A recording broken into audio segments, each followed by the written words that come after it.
दोस्तों लिंची ने शिंगवू को प्यारा सा गिफ्ट तो दे दिया, लेकिन अब बारी है हमारे हीरो की। इसने भी लिंची के लिए एक सरप्राइज रेडी कर लिया।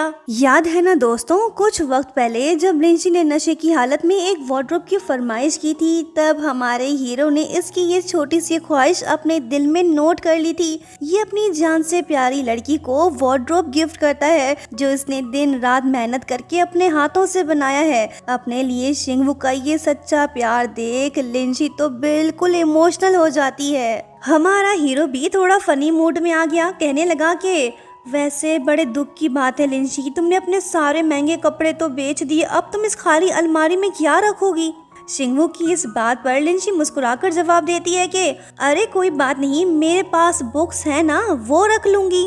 रात को सोते वक्त दोनों एक दूसरे के दिए उन प्यारे गिफ्ट्स के पीछे छुपी हुई सच्ची मोहब्बत को दिल से फील करने लगे। लिंची उस वार्डरोब को देखती रहती है तो शिंगवू उस कंफर्टेबल मैट्रेस पर मजे से लेट जाता है। फिर अगले दिन ये दोनों सीधा अम्यूजमेंट पार्क पहुंच जाते हैं, जहां ये दोनों मिलकर एंजॉय करने लगते हैं। ये सारे प्यारे मोमेंट्स को हमेशा के लिए अपने दिल में कैद कर लेते हैं। इतना ही नहीं दोस्तों, वो इस हसीन दिन को यादगार बनाने के लिए साथ में सेल्फीज भी लेते हैं। प्यार का लावा इनके दिलों के अंदर तो पहुंच चुका है, अब बस देखना ये है कि वो लावा फटेगा कब। लिंची स्कूल में एडमिशन लेने का फैसला कर लेती है ताकि अपना लास्ट ईयर कंप्लीट कर सके। एक हफ्ते बाद इसे स्कूल की तरफ से एडमिशन लेटर मिला। जब इसने शिंगवू को ये सब बताया तो वो बड़ा ही खुश हुआ। लिंची इससे बोली कि क्या तुम्हें उस स्कूल के बारे में कुछ पता है। लड़का मुस्कुराकर बोला कि तुम्हें क्या लगता है कि नहीं पता होगा। लिंची फौरन समझ गई कि ये तो वही स्कूल है जहाँ कभी शिंगवू पढ़ा करता था। कुछ दिनों बाद जब शिंगवू लिंची को स्कूल ले जाता है तो वहाँ इसकी मुलाकात अपने पुराने क्लास टीचर जाओ फेंग से होती है, जो इसे प्यार से समझाने लगा कि बेटा अगर तुमने जल्दी से स्कूल वापस ज्वाइन ना किया तो तुम्हारा रजिस्ट्रेशन कैंसिल कर दिया जाएगा। टीचर की इन बातों ने शिंगवू को गहरी सोच में डाल दिया, क्योंकि एक तरफ है फैमिली की रिस्पॉन्सिबिलिटीज तो दूसरी तरफ इसका ब्राइट फ्यूचर। लिंची को भी बहुत दुख होता है कि एक इंटेलिजेंट लड़का स्कूल पढ़ने के बजाय छोटे मोटे काम करके अपना गुजारा कर रहा है। ये भी यही चाहती है कि शिंगवू स्कूल वापस लौटे। उसी रात जब लिंची अपना स्कूल यूनिफॉर्म धो रही होती है तो तभी दादी इसे अपने पास बुला लेती हैं और दुखी होकर इसे बताने लगती हैं कि बेटा शिंगवू ने अपनी मर्जी से स्कूल नहीं छोड़ा, बल्कि इसके पीछे एक दुख भरी कहानी है। मेरा शिंगवू बचपन से ही बहुत ज़्यादा टैलेंटेड और ब्राइट स्टूडेंट था। उसे नई नई चीज़ें बनाने का बहुत शौक था। उसके हाथों से बनाए हुए प्लेन मॉडल्स मैंने आज तक संभाल कर रखे हुए हैं। उसका सपना था कि वो पायलट बने।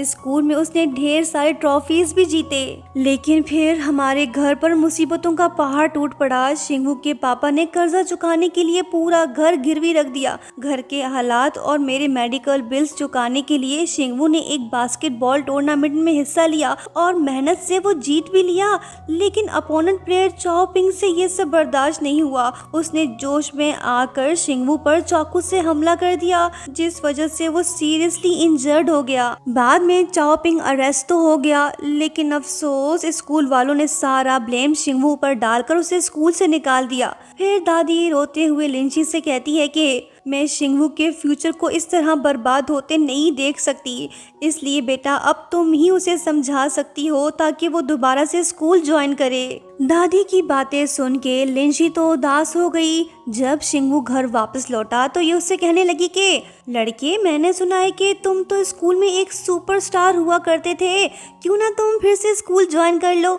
शिंगवू ने साफ बता दिया कि इसे स्कूल जाने में कोई इंटरेस्ट नहीं। लिंची दुखी हो गई, ये उसे मना नहीं पाई। आज लिंची का हाई स्कूल में पहला दिन है। हमारे हीरो ने अपनी बाइक निकाली और इसे स्कूल ड्रॉप करने के लिए निकल पड़ा, पर पूरे रास्ते ये एक खड़ूस बड़े भाई की तरह लिंची को लंबे चौड़े इंस्ट्रक्शंस देने लगा कि सुन लड़की, इस स्कूल में अपना प्रोफाइल लो रखना, किसी के सामने अपनी कमजोरी मत दिखाना, और हाँ, गलती से भी किसी को ये मत बताना कि मैं तुम्हारा कजन हूँ, समझी। लिंची ने इसकी ये सारी बातें गौर से सुनी, फिर ये बोली कि ठीक है बाबा, मैं तुम्हारे सारे रूल्स फॉलो करूंगी, लेकिन बदले में तुम्हें भी मेरी एक बात सुननी पड़ेगी। सुनो शिंगवू, मैं तुम्हारे साथ स्कूल में बहुत सारी हसीन यादें बनाना चाहती हूँ, सो प्लीज तुम स्कूल वापस आ जाओ ना। लेकिन दोस्तों, हमारा जिद्दी हीरो भला इतनी आसानी से कहाँ पिघलने वाला है। ये लिंची को स्कूल के अंदर छोड़ने के बजाय बाहर बस स्टॉप पर ही ड्रॉप कर देता है ताकि कोई उन्हें साथ में ना देख ले।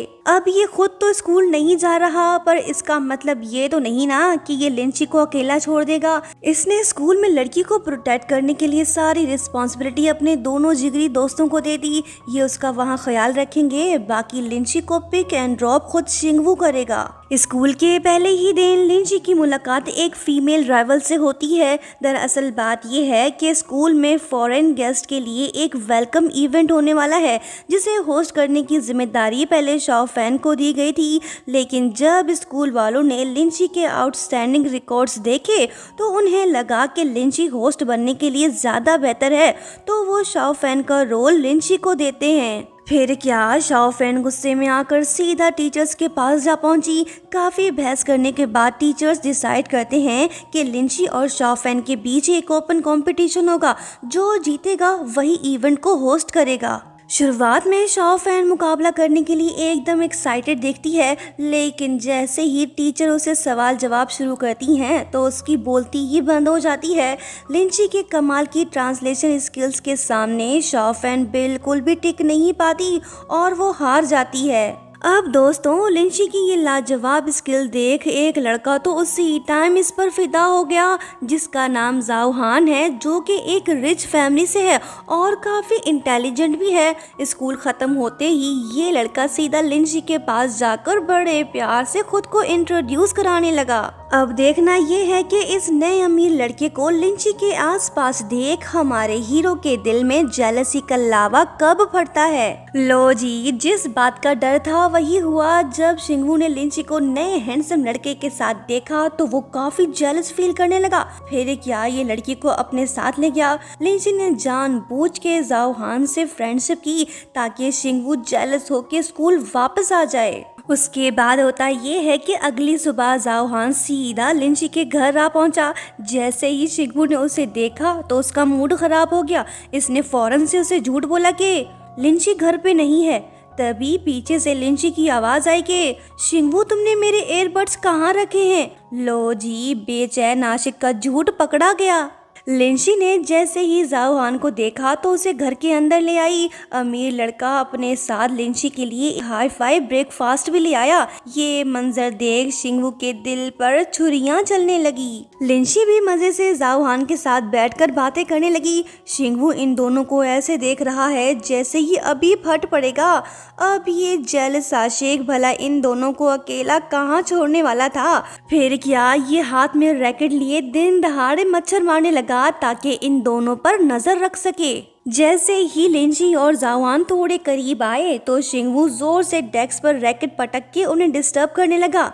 लिंची भी इसे जलाने की पूरी कोशिश कर रही है। ये जाओ हान को ट्यूशन देने के लिए राजी हो गई। ये बात सुन के शिंगवू तो जल के राख हो गया। अगले दिन स्कूल के बाद जब लिंची घर वापस आ रही होती है तो तभी शाओ फैन की 2 चमचियां इसके सामने आती हैं और इसके बालों पर कोकोलबोर फेंकने लगी ताकि उसके बाल खराब हो जाएं। ये सीन यहीं पर कट हुआ। रात को जब शिंगवू घर वापस आया तो लिंची उसे घर में कहीं नहीं दिखी। लड़का तो घबरा गया। ये बिना एक पल जाया किए अपनी बाइक निकालता है और उसे ढूंढने के लिए निकलने ही वाला होता है कि तभी लिंची इसके सामने आ जाती है। उसके बाल बिखरे हुए हैं और चेहरे पर घबराहट साफ दिखाई दे रही है। उसे इस हाल में देख शिंगवू समझ जाता है कि जरूर स्कूल में इसके साथ कुछ बुरा हुआ है। घर आते ही लिंची बिना एक लफ्ज बोले सिजर उठाती है ताकि अपने बाल काट सके। जब शिंगवू ने ये सब देखा तो उसने फौरन से उसके हाथ से कैंची छीन ली। फिर उसने प्यार से इसे बिठाया और बड़े आराम से एक एक करके उन कांटों को लिंची के बालों से निकालने लगा ताकि उसे तकलीफ ना हो। लड़की बड़े प्यार से इसे देखने लगी। फिर बोली कि शिंगवू, प्लीज तुम स्कूल वापस आ जाओ ना। तुम्हारे होते हुए किसी की इतनी हिम्मत नहीं होगी कि वो मुझे हाथ भी लगा सके। किसी और के लिए ना सही, कम से कम मुझे प्रोटेक्ट करने के लिए ही वापस आ जाओ। इसकी इमोशनल बातों ने लड़के के दिल पर गहरा असर कर दिया। अब देखना ये होगा कि क्या ये इसकी बात मानेगा या फिर अपनी जिद पर अड़ा रहेगा। ये तो हम नेक्स्ट पार्ट में ही देख पाएंगे। दोस्तों सब्सक्राइब करते हुए जाना। और हाँ, thank you so much for watching. Bye bye.